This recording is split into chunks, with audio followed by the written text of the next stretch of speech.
Live from New Delhi, you're watching the India NewsHour, India's voice to the world. I'm Siddharth Bharadwaj. Coming up in the next hour, Prime Minister Narendra Modi holds bilateral talks with President Xi Jinping. Also meets Kai Chi, member of Standing Committee of Politburo of Communist Party of China. PM Modi reiterates his call for vocal for local for a developed India. Appreciates Jammu and Kashmir for successfully hosting first ever Khelo India water sports in the iconic Dal Lake. Israeli Defense Forces says it eliminated Houthi Prime Minister Ahmad al-Rahawi along with other senior officials in an IDF strike in Yemen's Sana'a. And world number 1 and defending champion Yannick Sinner survives stern test while Iga Swiatek struggles through to the last 16 at US Open.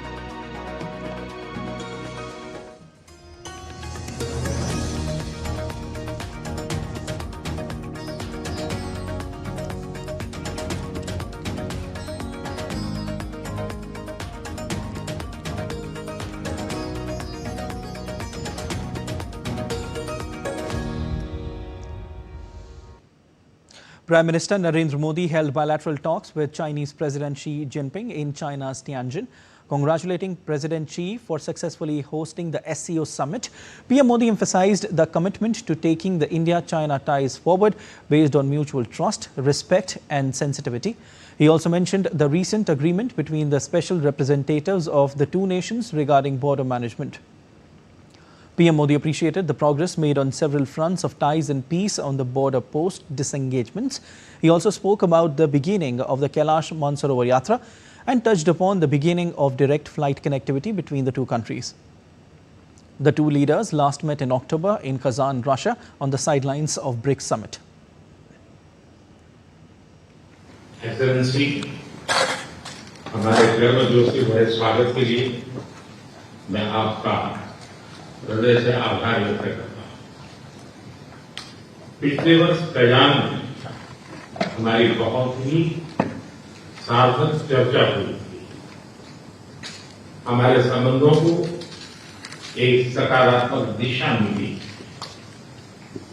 सीमा पर disengagement के बाद शांति और स्थिरता का माहौल बना हुआ है। हमारे स्पेशल रिप्रेजेंटेटिव्स के बीच बॉर्डर मैनेजमेंट के संबंध में सहमति बनी। कैलाश मानसरोवर यात्रा फिर से शुरू की। दोनों देशों के बीच डायरेक्ट फ्लाइट भी फिर से शुरू की जा रही है। हमारे सहयोग से दोनों देशों के 2.8 बिलियन लोगों के हित जुड़े हुए। इससे पूरी मानवता के कल्याण का मार्ग भी प्रशस्त होगा। परस्पर विश्वास, सम्मान और संवेदनशीलता के आधार पर हम अपने संबंधों को आगे बढ़ाने के लिए प्रतिबद्ध है। एक्सेलेंसी, चीन द्वारा एससीओ की सफल अध्यक्षता के लिए मैं आपको बहुत बहुत बधाई देता हूं। एक बार फिर चीन यात्रा के निमंत्रण के लिए और आज की हमारी बैठक के लिए आपका हार्दिक धन्यवाद। During the bilateral meeting with PM Modi, Chinese President Xi Jinping said China and India share a historical responsibility to improve their people's well-being, support developing countries and contribute to global progress.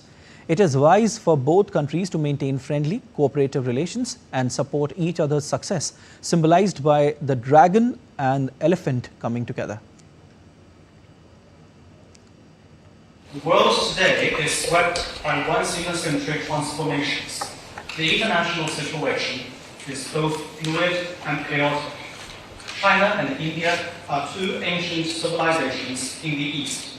We're the world's two most populous countries, and we are also important members of the global south. We both shoulder the historical responsibility of improving the well-being of our two peoples, promoting the solidarity and rejuvenation of developing countries, and propelling the progress of human society.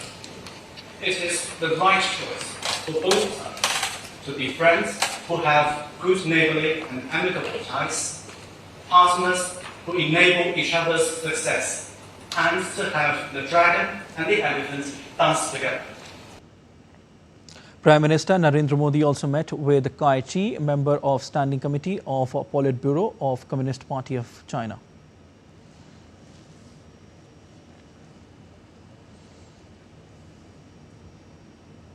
All right, and my colleague Jessica Taneja joins me from Tianjin, China. She is thoroughly covering the SCO summit. Hi, Jessica.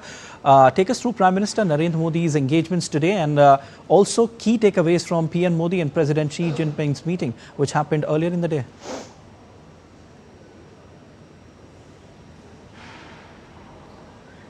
Well, Siddharth, the last time Prime Minister Narendra Modi had attended the SCO summit was in Qingdao in 2018, and this is coming after 7 years when he's attending the SCO summit, and he met with President Xi Jinping as expected on the sidelines of the SCO summit, the first bilateral for the Prime Minister as he arrived in Tianjin. An important one at that as well, because it builds up on the momentum where the two had left. That was at the BRICS summit in Kazan in Russia last year, where a disengagement pact was also signed before they met, which would sort of allow some ease of tensions between the two countries and to move in a direction where the relationship becomes more constructive, and trade facilitation along with, you know, resumption of flights, etc., would continue to go on. Now, peace and tranquility on the border in order to resume trade was India's primary concern and demand as well, because with what we've seen in the recent past, it is important that India would make this mention that trade could continue, but at least this disengagement and delimitation and many other aspects of this relationship and concerns were to be addressed, which by the statements, if you read, would give you an idea of things certainly improving in a direction, but of course, there's always a step of caution in this relationship as well. So I think that remains, but at the same time, things seem to be changing when it comes to India and China ties, but certainly in a direction where it looks slightly constructive, especially on the border issue. The SR level talks resumed after nearly 4 years, where you saw NSA Ajit Doval in Beijing, and then Wang Yi, the foreign minister of China, had come to India to extend an invitation of the SCO summit to the Prime Minister, also meeting his counterpart Dr. S. Jaishankar as well as NSA Ajit Doval. So it's a build up on that mechanism. Of course, the SM level mechanism has helped quite a lot of made quite a lot of progress in this direction, and so have others. You saw the resumption of Kailash Mansarovar Yatra as well after nearly 4 years, and also talks about the modalities when it comes to resumption of direct flights, and that is something a lot of businessmen are waiting as well. Importantly, there was an export control on rare earth minerals, which during Wang Yi's visit was also assured would be lifted, and India would be receiving those rare earth minerals and magnets, which are very important for the electronics industry, specifically for the EV industry, and also lithium and other solar power generation equipment, as well as batteries. So the relationship has moved in that direction where there is certain ease in the tensions, and that is leading to facilitation of trade to be much more smoother, and of course the Chinese side that is looking for more investments in Indian markets. Definitely. Jessica, stay with us. We also have Professor Harshvardhan Pant, who is joining us on the broadcast. He is Vice President, Observer Research Foundation, is joining us today. Sir, a very warm welcome on the DD India NewsHour. We heard Prime Minister Modi's remarks during his meeting with Chinese President Xi Jinping, where he touched on several key issues, including the Kailash Mansarovar Yatra, the resumption of direct flights between the two countries. Given the recent thaw in diplomatic relations, how do you see India-China ties evolving from here? I think this is a good moment where India and China seems to have finally provided a roadmap for the future evolution of this very important partnership.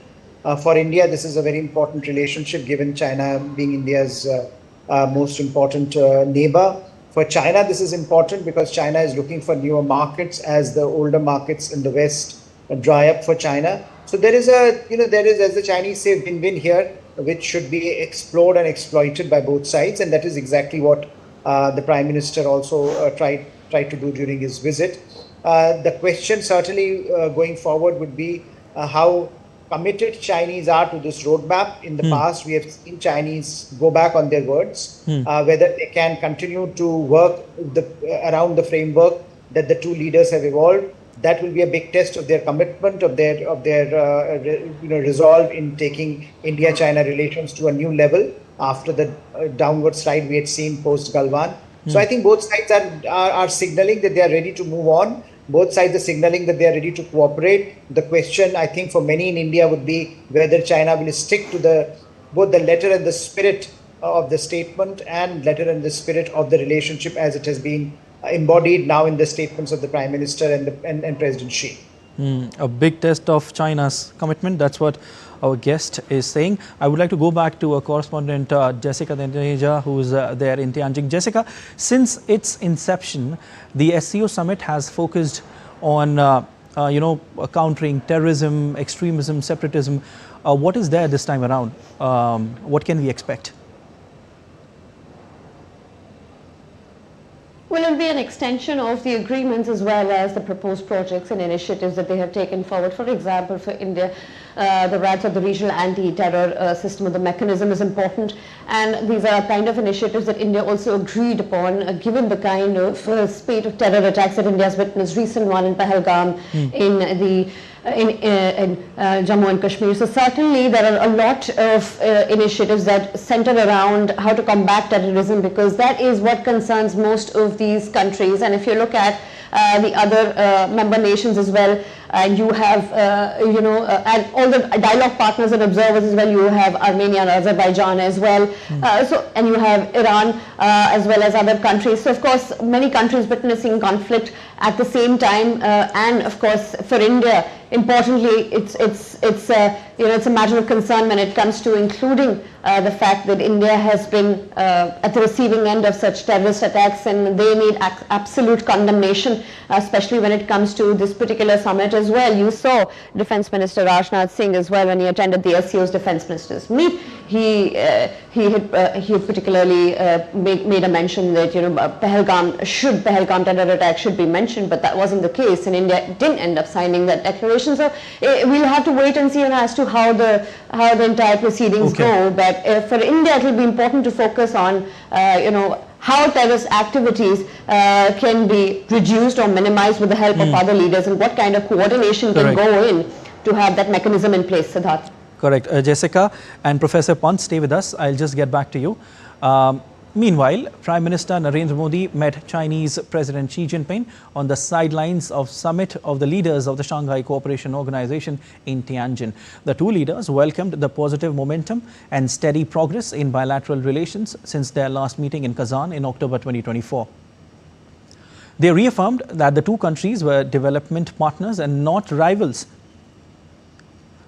PM underlined the importance of peace and tranquility on the border areas for continued development of bilateral relations.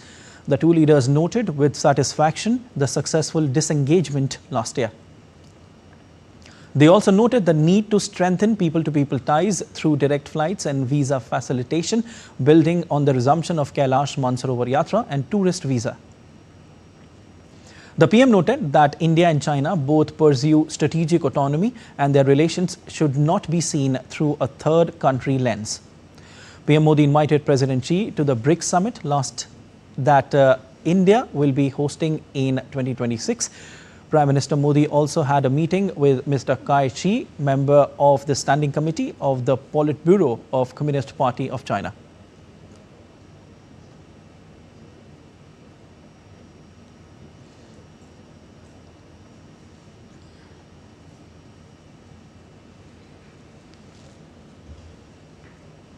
All right, and we are again going back to our correspondent Jessica Taneja, who is joining us from Tianjin, China, and also Professor Harshvardhan Pant, who is joining us on the broadcast. Professor Pant, now how we are looking at the significance of this summit, especially from India's perspective amid ongoing geopolitical tensions and the intensifying impact of Trump's tariffs?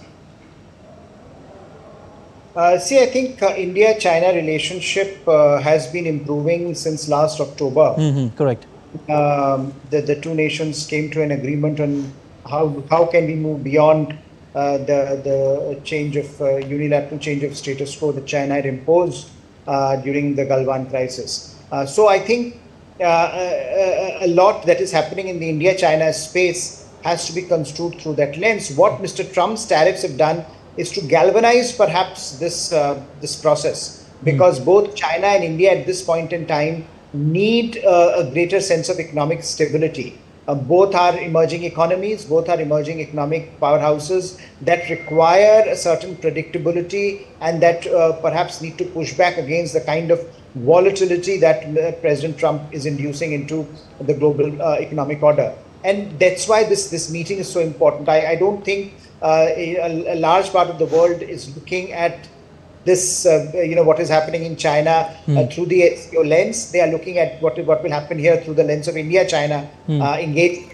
So I think that brings this relationship back to the center stage. This summit, of course, SCO summit is supposed to talk about terrorism, extremism, separatism, that are the evils that SCO is to counter, has to counter its inception, and has not been very successful. So it remains to be seen what this summit achieves in terms of the substance of its founding principles. But I think what is the most important part of this summit so far is the India-China engagement and what the two leaders are saying about building their ties after what happened at Galwan in 2020.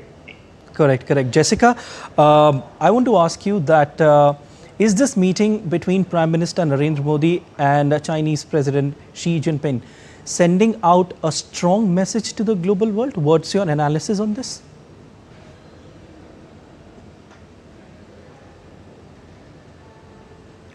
Well, the engagement between the two leaders is quite restricted to the SCO format. Of course, the bilateral meeting had certain outcomes which did give us a sense of how the relationship is moving, especially when you talk about China, who is one of our largest trading partners, and in fact, the Chinese are looking at more investment and diversification of their investment, especially Indian markets and Indian companies. It is an interesting time, as they say, when the world is struck by tariffs at this point. So given that kind of geopolitical complexity, the two looking at the relationship in a sense where economic ties could be strengthened is certainly going to go a long way. But then again, it will be important to see on how this moves forward, because with China it will be important to see whether they walk the talk or not, and how predictable is this relationship in terms of its outcomes in the future, because there is always a certain sense of unpredictability. But with this, at this point, it will only be some time, and we know on how this entire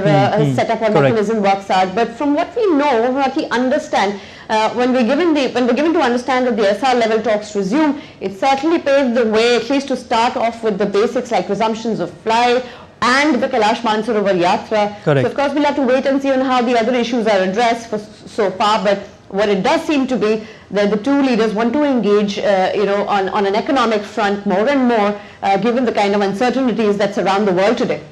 Okay, Jessica, we'll keep taking your updates, but as of now, we leave it there. Thank you so much. And we are still joined by Professor Harshvardhan Pant, Vice President, Observer Research Foundation, who is joining us. Sir, what's your assessment of this meeting between the two leaders as far as the critical mineral supply is concerned?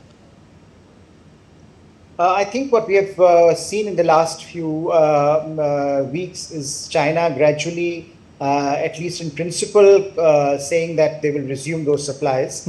So that's something that I think goes in the context of what the two leaders have suggested, that they are partners, economic partners, and their economic vision should align. And I think that is in consonance with this idea that what the two nations need to do is to look at their economic relationship beyond the problem of weaponization of certain aspects of this relationship. And I think with China, that had been a problem. Chinese have been weaponizing every single aspect of their economic ties with other nations, including India, when it comes to, so I think, when it comes to over-reliance, when it comes to trade and technology, when it comes to supply chains, when it comes to minerals, we have seen a lot of negativity around Chinese economic coercion. I think now Indian Prime Minister's statement makes it very clear that there has to be a mutual sensitivity and mutual respect in dealings with each other, and that should be the basis of the engagement, as well as peace and tranquility along the border. So I think India has made it very clear that it is coming into this meeting not through the lens of any third country, but in response to the bilateral relationship that is with China, that India is beginning to build up after the disastrous affair of Galwan, where China unilaterally changed the status quo along the border. So I do think that this is an attempt by both sides to build a relationship based on equality. India's position certainly remains very clear. China will have to think whether it wants to continue partnership with India on this basis, and therefore, when it comes to critical minerals and rare minerals, it will have to ensure that it is not weaponizing that aspect of its trade reliance, because that will lead to this concern in India about the reliability of China as a partner. And I think the trust deficit that is widening with China can be bridged if China becomes more consistent, more transparent, and predictable in its behavior on economic matters. So that is going to be, I think, the fundamental indeed. way out of indeed. this But we have seen a welcoming statement from President Xi Jinping. How does this relationship, sir, between the two economic powerhouses matter to the rest of the world when it comes to global geopolitics and global economic landscape? Very, very important for various reasons. And therefore, when when today there is so much spotlight on Mr. Modi's visit to China, the reason is that I think a lot of the Western media is concerned that is Trump alienating India with its behavior, and will a new phase in India-China relationship mean that West would get further marginalized? And I think that is the question that a large part of the world is asking, and therefore there is so much interest in this meeting. For two most populous countries, for two most economically powerful countries to come together to build their relationship, of course, offers a signal of stability in a world order which is becoming more volatile by the day. And the more Trump administration makes life difficult for other nations, the more important it is for countries like China and India to work together, to come together, to ensure that stability prevails in the global geo-economic space. And I think that's what the message of this meeting is going to be in large parts of the world. Definitely, sir. Thank you so much for joining in on DD India NewsHour. Thank you so much. Prime Minister Narendra Modi, in his Mann Ki Baat address, specially mentioned the strides made by Jammu and Kashmir in these times of disaster and devastation. PM appreciated Jammu and Kashmir for successfully hosting first ever water sports in Dal Lake. बाढ़ और बारिश की इस तबाही के बीच जम्मू कश्मीर ने दो बहुत खास उपलब्धियां भी हासिल की हैं। इन पर ज्यादा लोगों का ध्यान नहीं गया, लेकिन जब आप उन उपलब्धियों के बारे में जानेंगे तो आपको बहुत खुशी होगी। जम्मू कश्मीर के पुलवामा के एक स्टेडियम में रिकॉर्ड संख्या में लोग इकट्ठा हुए। यहां पुलवामा का पहला डे नाइट क्रिकेट मैच खेला गया। पहले ये होना असंभव था, लेकिन अब मेरा देश बदल रहा है। ये मैच रॉयल प्रीमियर लीग का हिस्सा है, जिसमें जम्मू कश्मीर की अलग अलग टीमें खेल रही हैं। इतने सारे लोग, खासकर युवा, पुलवामा में रात के समय हजारों की तादाद में क्रिकेट का आनंद लेते हुए, ये नजारा वाकई देखने लायक था।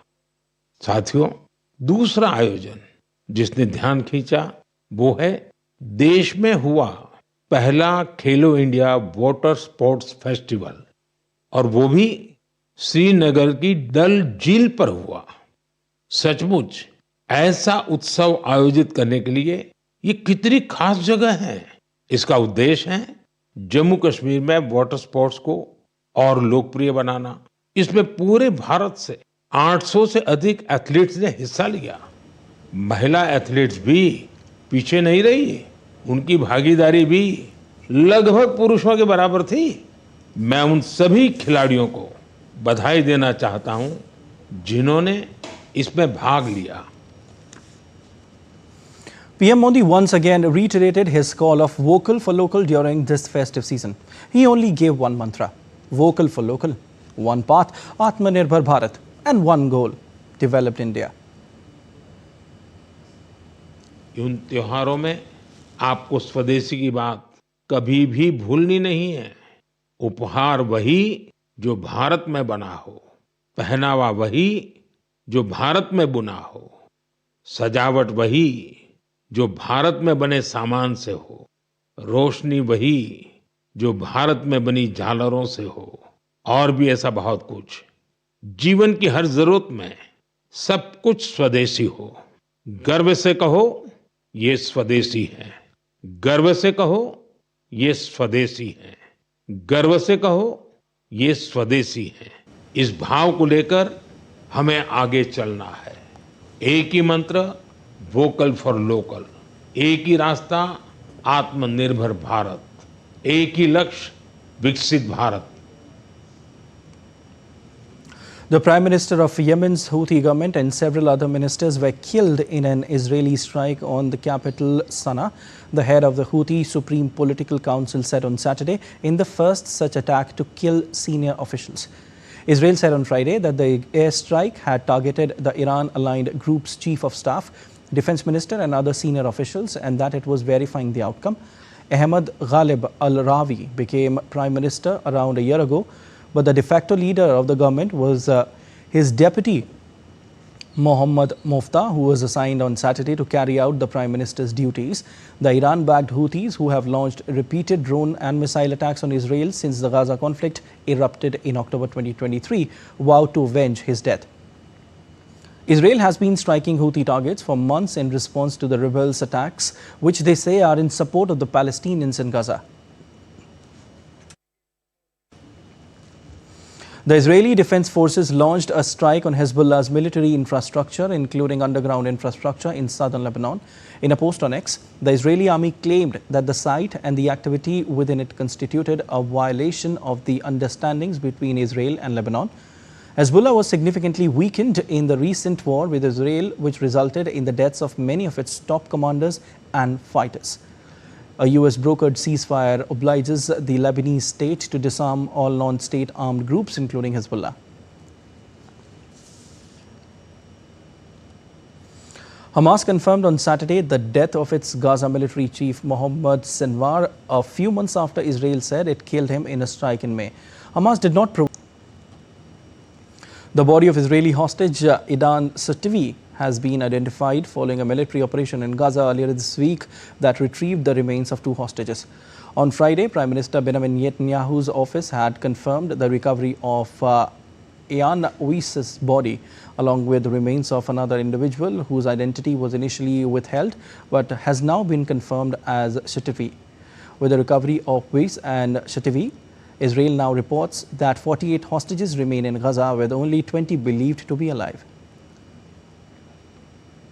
Meanwhile, Israeli protesters rallied at Hostages Square on Saturday, calling for a deal that would see the release of all the hostages in Gaza. Many expressed their concerns over the well-being of the remaining hostages, as well as over the possibility they may never be able to retrieve those who had died.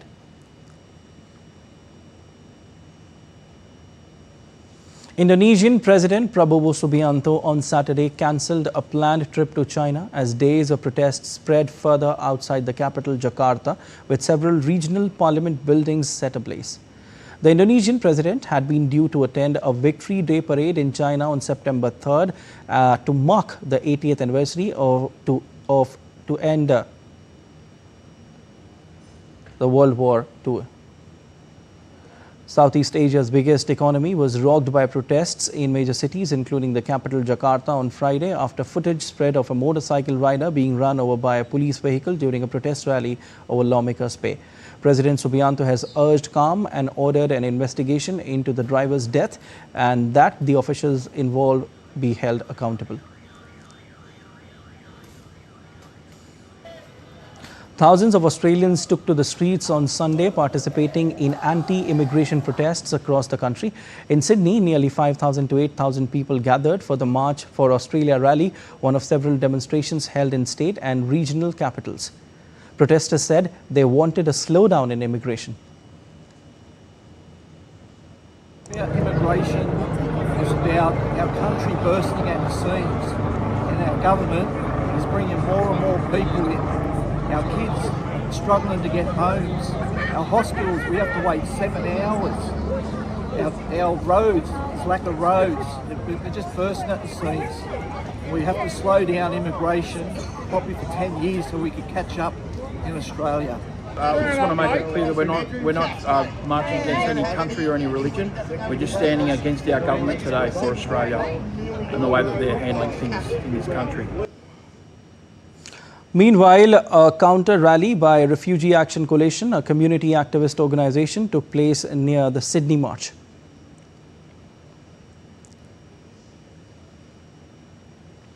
Let's take a look at other stories making news around the world.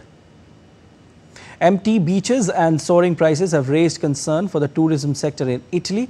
Industry groups report visitor numbers have dropped by nearly 30% compared to last summer. Since the pandemic, tourists mostly prefer weekends over weekdays, reshaping travel patterns. Residents of the tiny Indonesian island of Pari threatened with disappearance by rising sea levels driven by climate change. They are demanding compensation from cement giant Holcim in Switzerland. The case reflects a wider global push to hold big firms accountable for environmental harm and also hurting the livelihoods of millions of people. In Vietnam's Hanoi, tourists crowd into railside cafes where trains pass just inches away. The spot, once a slum, now thrives as a popular attraction. Visitors filmed the dramatic scene for social media, fueling its fame. Despite safety concerns, authorities struggle to shut it down. And still to come on DD India NewsHour. Rain lashes Jammu. We will tell you more on this.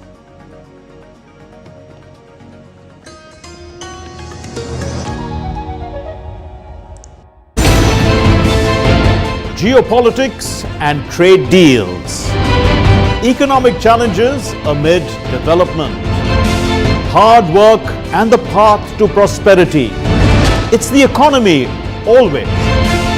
Between walkers, money is what money does and says. Supply creates its own demand. Between the bulls pulls and bears tears. When supply chains globalization and India rises to the podium. We'll get you centered with the economic brief at 8 p.m. every Thursday on DD India.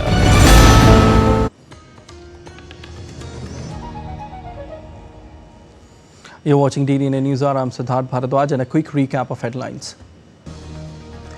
Prime Minister Narendra Modi holds bilateral talks with President Xi Jinping. Also meets Kai Chi, member of Standing Committee of Politburo of Communist Party of China. PM Modi reiterates his call for vocal for local for a developed India, appreciates Jammu and Kashmir for successfully hosting first ever Khelo India water sports in the iconic Dal Lake. Israeli Defense Forces says it eliminated Houthi Prime Minister Ahmad al-Rahawi along with other senior officials in an IDF strike in Yemen's Sana'a. The monsoon season has gripped both North and South India. While the northern region is drenched in heavy showers, the southern counterpart is experiencing equally intense rainfall. The IMD has forecast isolated heavy rain over Uttarakhand and East Rajasthan in the coming week. Jammu and Kashmir, Himachal Pradesh, Punjab, Haryana and West Uttar Pradesh are also likely to witness heavy showers till September 2nd. Very heavy rainfall is expected in Himachal Pradesh, Uttarakhand, Punjab and West Uttar Pradesh on specific days. In Jammu and Kashmir, heavy rainfall lashes Jammu city. The city has been receiving heavy rainfall for the past few days.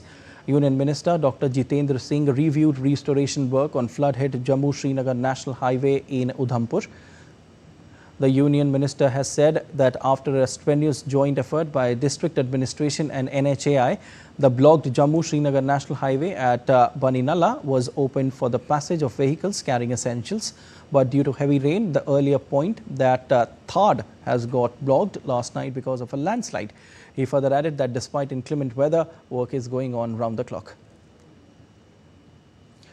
The Indian Army has constructed Bailey Bridge, the fourth bridge on River Tavi, after a portion of it was washed away due to river swelling caused by heavy rainfall. Meanwhile, Vaishno Devi Yatra suspended for the 6th consecutive day due to adverse weather and Ardhkuari landslide incident. Devotees from other parts of India are still staying in Katra, hoping that the Yatra will resume soon and they will be able to get the darshan. A massive fire broke out in the remote village of Kashpet, located in Jammu and Kashmir. The Indian Army's Chinar warriors responded swiftly with a humanitarian assistance and disaster relief operation to contain the blaze and assist the affected villages. The army was able to prevent major loss of life and property, providing immediate relief and evacuating residents to safety. Medical teams were quickly mobilized, delivering timely first aid and medical support, bringing much needed succor to the affected population. Heavy rainfall has caused widespread disruption across Himachal Pradesh, affecting road connectivity and public utilities. As the rainfall subsides in North Indian Himalayan state, efforts are intensifying to restore normalcy and bring life back on track. Just 60 kilometers from Chamba, Barmore remains completely isolated after NH 154 collapsed, cutting off the road access. The pilgrim pace Mani Mahesh Yatra and Chorasi temple complex is now dependent on airdrop essential supplies. Relief efforts are being carried out with ration and essential supplies airlifted into Barmore. Over 5,000 stranded pilgrims have been airlifted to Chamba, but bad weather threatens to halt helicopter operations.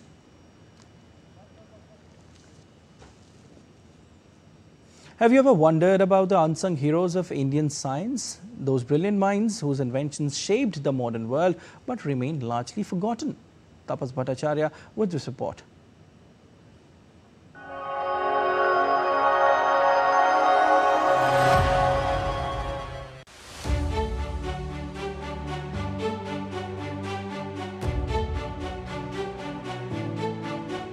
Before Google, before NASA, India had its own geniuses, pioneers who transformed the world, yet history overlooked their names. First is Meghnad Saha. In the 1920s, he developed the Saha ionization equation, a tool still used in astrophysics to understand the stars. Without him, our knowledge of stellar atmospheres would have been in the dark. Then there is Satyendranath Bose, the man whose work on quantum mechanics gave birth to the boson, later named in his honor. Even Albert Einstein collaborated with him. Today, the Higgs boson or the God particle stand as a tribute to his brilliance. And let's not forget Jagdish Chandra Bose. He proved plants have life, pioneered wireless communication before Marconi, and even designed the first microwave device. He was decades ahead of his time.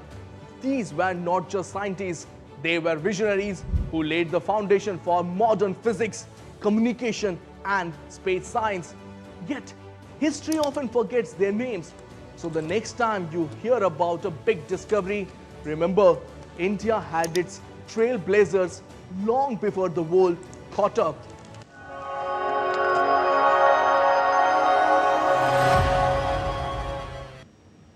Archaeologists in Iraq discovered 40 ancient tombs in the Khanke region of Duhok province after water levels in the country's largest reservoir declined. The tombs are believed to date back to the Hellenistic or Hellenistic Seleucid period, about 2300 years ago.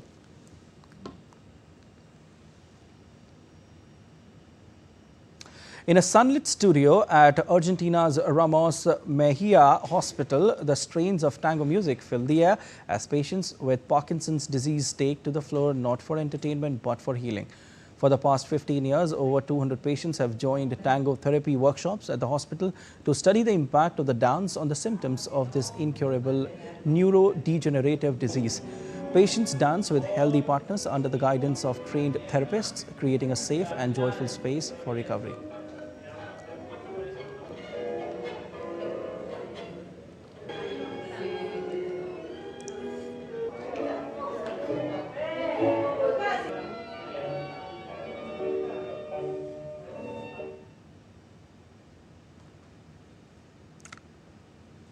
And still to come on DD India NewsHour. Special Sports Day edition of Fit India Sundays on cycle.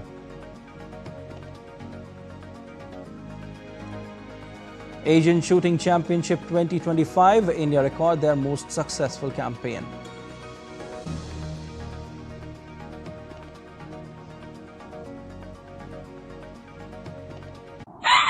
स्वागत आहे to magnetic Maharashtra.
Share in the richness of Maharashtra as one family, united by the collective vision of building a better tomorrow.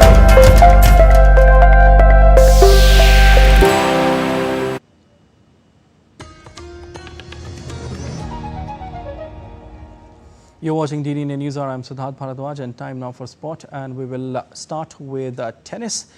Yannick Sinner survived a stern test in his third round clash, while Coco Gauff eased her way into fourth round of the US Open on Saturday. Top-ranked Yannick Sinner recovered from a set down to beat Canadian Denis Shapovalov in 4 sets to book his place in the fourth round. World number 1 Sinner, who bids to become the first man to retain the title in New York since Roger Federer in 2008, will face Alexander Bublik in the next match. Third seed Alexander Zverev crashed out in the US Open after losing to Canadian Felix Auger-Aliassime in the third round. Zverev, the 2020 US Open runner-up, claimed the first set and had a set point in the second, but lost 4-6, 7-6, 6-4, 6-4. It's the first time Zverev has failed to reach the second week in New York since 2018. Gauff struggled with errors and double faults in her first 2 rounds, but the American third seed hit her stride to thrash Polish Magdalena Freck 6-3, 6-1. She'll next play Naomi Osaka of Japan in a blockbuster showdown after the 4-time Grand Slam champion beat Australian Daria Kasatkina. Iga Swiatek struggled through to the last 16. She showed great resolve to dig herself out of trouble against Russian Anna Kalinskaya. The world number 2 slid 5-1 behind in the opening set, but saved 4 set points and won a tie-break before eventually seeing off Kalinskaya 7-6, 6-4. Swiatek, the 2022 US Open champion and 6-time major winner, was far from her best. India's Yuki Bhamri and his partner Michael Venus of New Zealand advanced to the second round of the US Open with dominant win in New York. Bhamri and Venus outclassed American duo Marcos Giron and Lerner Teen 6-0, 6-3. The pair did not lose a game in the opening set, breaking serve comfortably and maintaining control throughout the contest. They broke early in the second set and sealed the match, losing only 3 games. While Bhamri's compatriots Rohan Bopanna and Arjun Khade exited the tournament after first round defeat.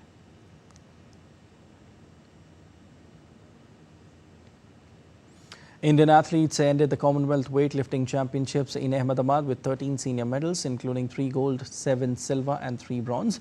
Tokyo Olympic silver medalist Mirabai Chanu had kicked off the campaign with a gold in women's 48 kilograms category and secured qualification for next year's Commonwealth Games. On the concluding day, Mehak Sharma secured the silver medal in the women's 86 kilograms plus category and Lovepreet Singh bagged bronze in men's 110 kilograms plus event, respectively. The championships featured more than 300 weightlifters from 31 countries.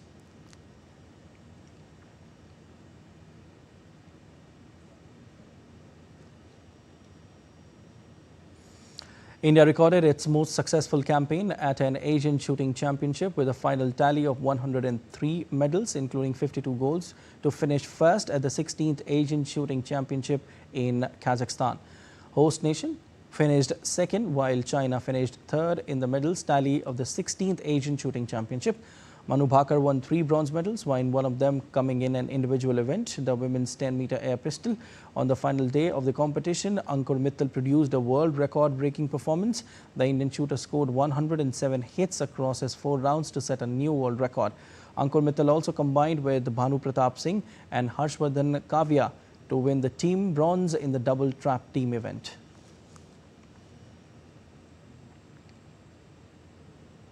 Special Sports Day edition of Fit India Sundays on Cycle was organized at the Major Dhyan Chand National Stadium in New Delhi with the aim of spreading awareness about fitness and healthy lifestyles among citizens. India's Sports Minister Dr. Mansukh Mandavia led this edition of Sundays on Cycling as part of nationwide sports movement. The special edition was aligned with the larger celebrations to honor the birth anniversary of hockey legend Major Dhyan Chand. Launched in December 2024 by Union Sports Minister Mansukh Mandavia, the cycling campaign has so far been held at over different locations with participation of more than 8 lakh people. We are from Faridabad Cycle Spinners Group and we meet every Sunday and we try to make up around 50 to 70 kilometers and we also burn our hearts out and laugh our ways to remove the stress from this world and enjoy the environment, enjoy the nature of Delhi by cycling on the roads. Atletico Madrid continued its disappointing run in La Liga as Diego Simeone's side remains in search of their first win of the season. Atletico were held to a 1-1 draw against Alaves, setting off alarm bells as Diego Pablo Simeone's men now endure their worst league start since 2009. Atletico languish in the lower half of the standings after taking 2 points from their opening 3 matches. The coming weeks will be crucial in determining in fact, whether Simeone can steady the ship or if this crisis will deepen into September.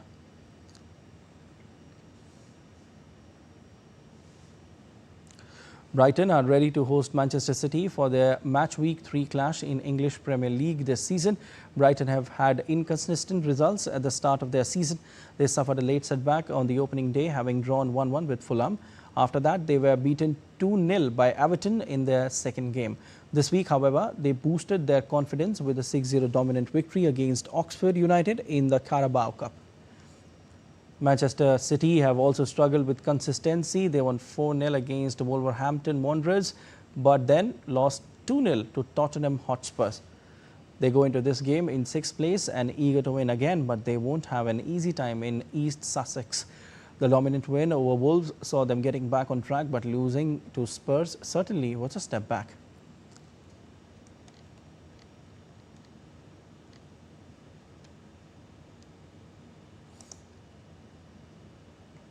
Liverpool will host Arsenal in the English Premier League on Sunday. The teams finished first and second in the Premier League last season, and they make up 2 of the 3 teams who have won each of their first 2 matches of the new campaign.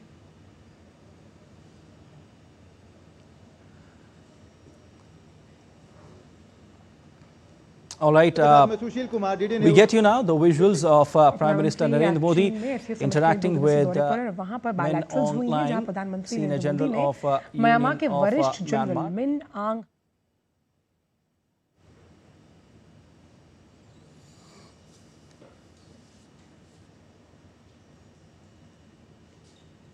And here you can see Prime Minister Narendra Modi is in Tianjin, China for the SCO summit.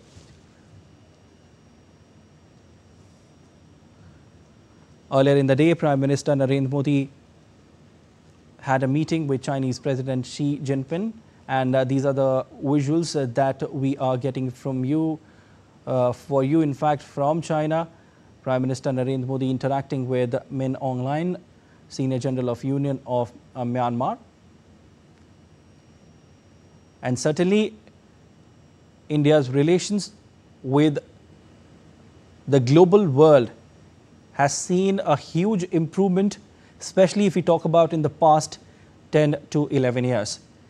And of course, the popularity of Prime Minister Narendra Modi among the global leaders is clearly visible whenever he goes anywhere in any continent. Right now, these are the visuals from Tianjin, China, where Prime Minister Narendra Modi is there to attend the SCO summit. Earlier in the day, Prime Minister Narendra Modi met with Chinese President Xi Jinping and vowed to take the bilateral ties forward.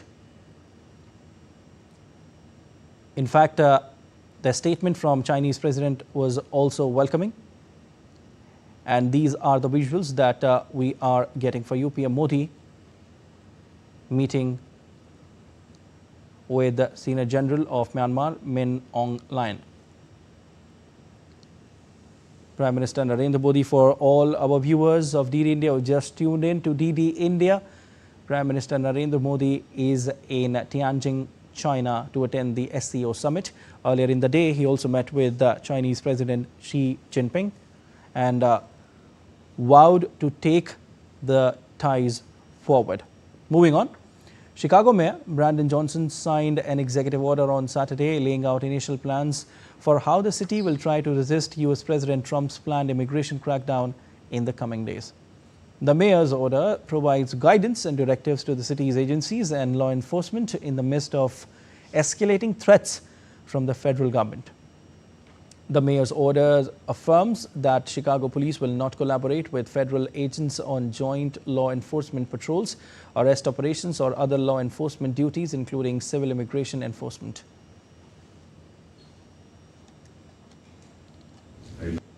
This order affirms that the Chicago Police Department will not collaborate with military personnel on police patrols or civil immigration enforcement.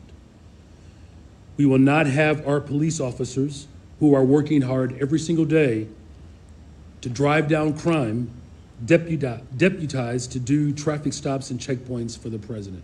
We will protect our Constitution, we will protect our city, and we will protect our people. We do not want to see tanks in our streets. We do not want to see families ripped apart. We do not want grandmothers thrown into the back of unmarked vans. We don't want to see homeless Chicagoans harassed or disappeared by federal agents. Meanwhile, President Trump called the governor of Illinois, J.B. Pritzker, crazy for his opposition to the deployment of the military to Chicago. Trump, in a social media post, called Illinois governor crazy and pathetic over crime in the city of Chicago. He then described Washington, D.C. as a crime-free zone.